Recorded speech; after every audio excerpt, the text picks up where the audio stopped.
আসসালামু আলাইকুম সুপ্রিয় দর্শক, সবাইকে অসংখ্য প্রীতি ও শুভেচ্ছা জানাচ্ছি বিডি পলিটিক্স নিউজ ইউটিউব চ্যানেলের পক্ষ থেকে। প্রিয় দর্শক, আজকে যে বিষয়টি নিয়ে আলোচনা করব সেটি হচ্ছে সাবেক প্রধানমন্ত্রী শেখ হাসিনা। ভারতীয় গণমাধ্যম এই সময়কে তিনি দীর্ঘ সাক্ষাৎকার দিয়েছেন। সেই সাক্ষাৎকারটি পার্ট 1, পার্ট 2, পার্ট 3 হিসেবে প্রচারিত হচ্ছে। এখন পার্ট 4-এ যে বিষয়টি নিয়ে আলোচনা করেছেন তিনি, সেটি হচ্ছে বাংলাদেশ পাকিস্তানের অস্বাভাবিক সম্পর্ক। প্রিয় দর্শক, আপনারা জানেন 5 আগস্টের পরেই আমরা যেটি দেখতে পেয়েছি, 47-কে এবং 2024-কে বড় করে তোলার একটা প্রয়াস একটি মহলের ছিল। 71-কে বাদ দিয়ে তারা 47 আর 24-কে সামনে আনার একটি মহা ষড়যন্ত্র তারা চালিয়েছে, যার ফলশ্রুতিতে আমরা দেখতে পেয়েছি ঢাকায় পাকিস্তানের জন্মবার্ষিকী পালন করতে দেখেছি। তার পাশাপাশি পাকিস্তানের তৎকালীন প্রধানমন্ত্রী জিন্নাহ এর জন্মদিনও এই বাংলাদেশে পালন করতে আমরা দেখেছি। বিএনপি সরকার ক্ষমতায় আসার পরে জাতীয় প্রেস ক্লাবের মতো একটি জায়গায় এই সমস্ত কর্মসূচি করতে আমরা দেখেছি। প্রিয় দর্শক, পাকিস্তানের সাথে আমাদের সম্পর্ক থাকতেই পারে, সেটি হতে হবে স্বাভাবিক সম্পর্ক, অর্থাৎ যেটি না একটি দেশের সাথে আর একটি দেশের সম্পর্ক না রাখলেই নয়। কিন্তু আমরা দেখতে পাচ্ছি 5 আগস্টের পরে ভারতকে তুলে ঢেলে দিয়ে পাকিস্তানকে বুকে নেওয়ার একটি ষড়যন্ত্র। 5 আগস্টের পরবর্তী সময়ে আমরা বিভিন্ন সময় দেখেছি যে পাকিস্তানের পররাষ্ট্রমন্ত্রী থেকে শুরু করে তার পাশাপাশি পাকিস্তানের সেনাপ্রধান এবং বিভিন্নভাবে পাকিস্তানকে কাছে আগলানোর একটি নীল নকশা আমরা দেখতে পাচ্ছি।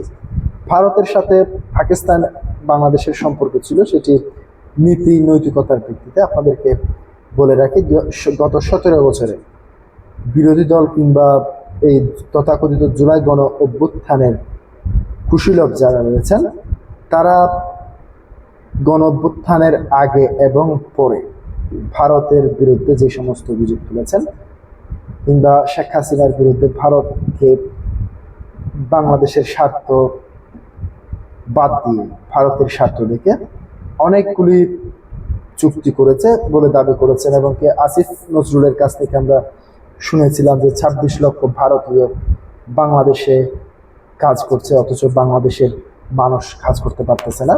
এই ধরনের বিভিন্ন বিষয় আমরা দেখতে পেয়েছি, কিন্তু সেটি কতটুকু সত্য আমরা অন্তর্বর্তীকালীন সরকারের 18 মাস এবং বিএনপি সরকারের এই প্রায় 4 মাসের কাছাকাছি হলো, এখনো পর্যন্ত শেখ হাসিনার একটি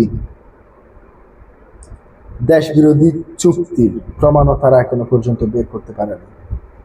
প্রিয় দর্শক, এবার শেখ হাসিনা যে বিষয়টি নিয়ে মুখ খুলেছেন সেটি আপনাদের সামনে একটু তুলে ধরছি।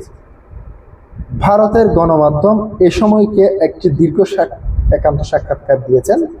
বাংলাদেশের ক্ষমতাচ্যুত প্রধানমন্ত্রী শেখ হাসিনা গণভবন ছেড়ে আসা, ইস্তফা না দেওয়ার কারণ থেকে বর্তমান সরকারের মূল্যায়ন, নিজে ও দেশের ভবিষ্যৎ পরিকল্পনা সব বিষয়ে খোলামেলা সবিস্তার কথা বলেছেন তিনি।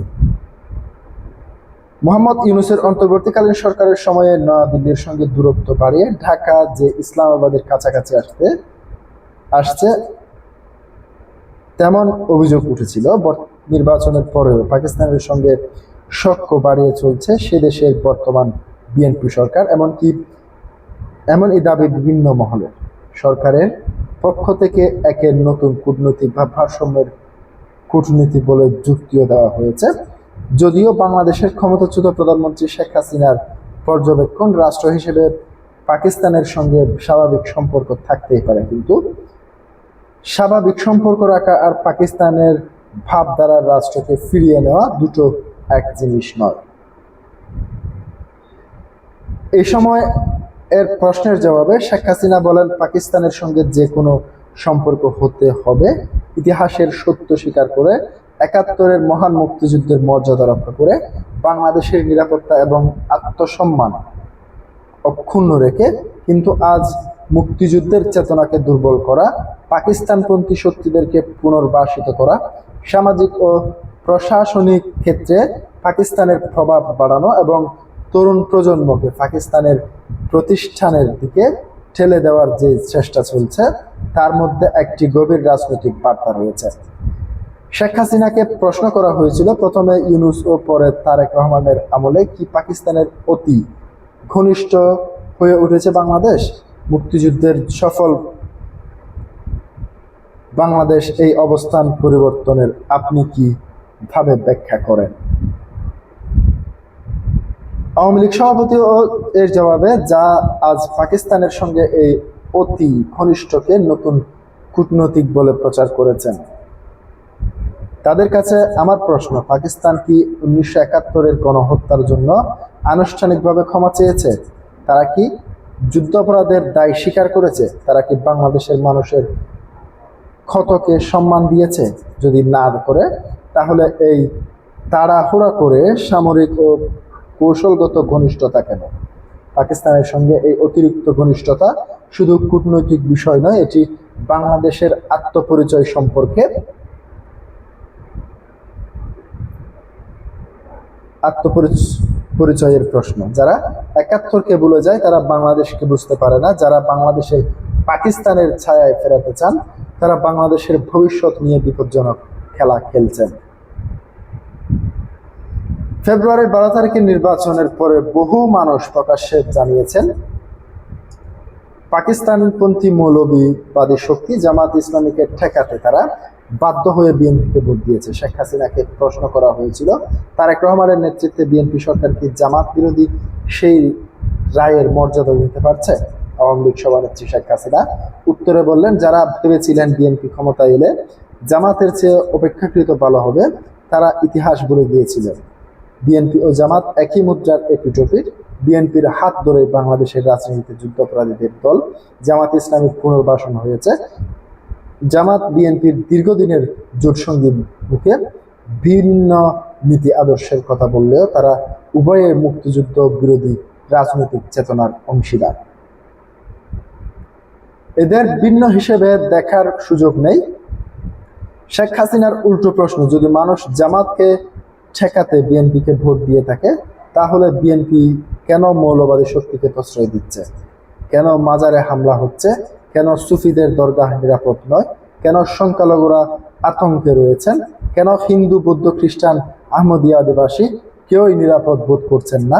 কেন পাঠ্যপুস্তক সংস্কৃতি প্রশাসন শিক্ষা প্রতিষ্ঠান ইত্যাদি সব জায়গায় অসাম্প্রদায়িক চেতনার উপরে আঘাত আসছে? হাসিনার উদ্দেশ্যে প্রশ্ন ছিল, বিএনপি সরকারের সঙ্গে নয়াদিল্লির দ্বিপাক্ষিক সম্পর্কের একটি নতুন ইনিংস শুরু হয়েছে। এর ফলে কি আপনার অবস্থান দুর্বল হচ্ছে? সম্পর্কের স্বার্থে ভারত যদি আপনাকে বিচারের জন্য ঢাকায় ফেরত পাঠাতে চায় আপনার পদক্ষেপ কি হবে?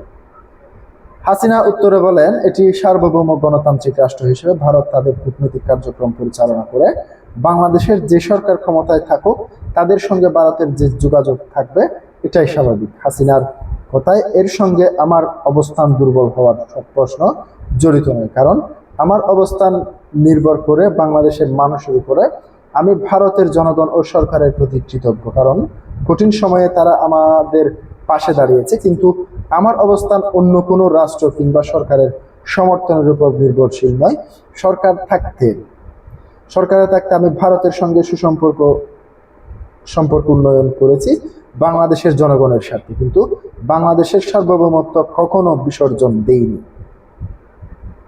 তারেক রহমান সরকারের সঙ্গে ভারতের সুসম্পর্ক স্থাপনের প্রয়াস ফলপ্রসূ হবে বলে মনে করেন না শেখ হাসিনা। তিনি বলেন, দুদেশের টেকসই সম্পর্কের প্রকৃত ভিত্তি হলো বাংলাদেশের সত্যিকারের গণতান্ত্রিক শাসন ব্যবস্থা, মুক্তিযুদ্ধের চেতনা এবং সংখ্যালঘুদের নিরাপত্তা। যারা এগুলো নিশ্চিত করতে ব্যর্থ হচ্ছেন প্রতিনিয়ত হীন রাজনৈতিক উদ্দেশ্যে ভারত বিরোধী অপপ্রচারকে প্রশ্রয় দিচ্ছে এবং অতীতে ভারতের নিরাপত্তাকে হুমকির মুখে ঠেলে দেওয়ার চেষ্টা করেছেন, তাদের সঙ্গে ভারতের কোনো নতুন ইনিংসের দীর্ঘস্থায়ী হওয়ার কথা নয়। প্রিয় দর্শক, আজকে পর্যন্তই। পরবর্তী ভিডিও পেতে অবশ্যই আমার ইউটিউব চ্যানেলটি সাবস্ক্রাইব করে পাশে থাকবেন। আসসালামু আলাইকুম।